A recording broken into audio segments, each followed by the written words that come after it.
ଆଜି ତାଡକି ମୁଣ୍ଡିଆରେ ଆମ ସହ ହେଲା କଣ ଆଉ ବାର୍ଥଡେରେ ଆମେ ଯାଇକି ଖାଇଲୁ କଣ ବ୍ଲଗ ଟିକୁ ଶେଷ ଯାଇ ଦେଖନ୍ତୁ ଜାଣିପାରିବେ। ତ ସମସ୍ତଙ୍କୁ ମୋର ଜୟ ଜଗନ୍ନାଥ। ସକାଳୁ ଉଠିକି ଝରକା ପାଖରେ ଦେଖିଲା ବେଳକୁ ଏଇ ବ୍ୟକ୍ତି ଜଣକ ସଜାଡୁଥିଲେ ଅଟୋ। ତାପରେ ରୁମକୁ ଆସିକି ଦେଖିଲା ବେଳକୁ ଏ ପିଲାଟା ହଉଥିଲା କିଛି ଏମିତି।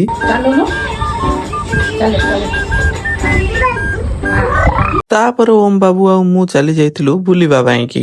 ବୁଲିବା ପୂର୍ବରୁ ଆମେ ସାମ୍ନା କରୁଥିଲୁ ଝଡ ବର୍ଷାକୁ। ତାପରେ ଆମେ ଚାଲି ଯାଇଥିଲୁ ତାଡକି ମୁଣ୍ଡିଆ ବୁଲିବାକୁ। A few moments later. ମୁଣ୍ଡିଆ ପାଖରେ ପହଞ୍ଚି ସାରିକି ପାହାଡ ଚଢି ସାରିକି ଉପରେ ପହଞ୍ଚିକି ଦେଖିଲା ବେଳକୁ ଆମେ ପାଇଥିଲୁ ଏମିତିଆ ଭ୍ୟୁ। ତାପରେ ଆମେ ଟିକେ ଚାଲି ଯାଇଥିଲୁ ଫଟୋ ସୁଟ କରିବାକୁ। ପାହାଡର ତଳକୁ ଆସିକି ଦେଖିଲା ବେଳକୁ ଏଠି ଥିଲା ବଜରଙ୍ଗ ବଲିଙ୍କର ମନ୍ଦିର। ତାଙ୍କ ମନ୍ଦିର ଥିଲା ବନ୍ଦ। ତାପରେ ଆମେ ଚାଲି ଯାଇଥିଲୁ ଘରକୁ ଯିବା ପୂର୍ବରୁ ଆମେ ଚାଲି ଯାଇଥିଲୁ ଡେରାସ ଡ୍ୟାମ ବୁଲିବା ପାଇଁ। କିନ୍ତୁ ସେତେବେଳେ ହେଇଯାଇଥିଲା ଟାଇମ ଓଭର। ଆମେ ଭିତରକୁ ଯାଇପାରିଲୁ ନାହିଁ।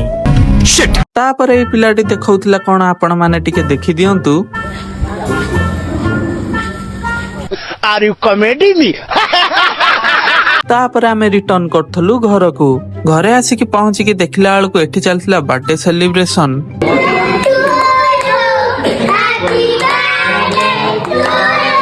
ତାପରେ ବର୍ଥଡେ ସେଲିବ୍ରେଟ କରିସାରିକି ଆମ ସହ ଆଗକୁ ହେଲା କଣ ସେଇଟା ଆପଣ ଦେଖିବେ ନେକ୍ସଟ ବ୍ଲଗ ରେ। ରହୁଛି ଜୟ ଜଗନ୍ନାଥ।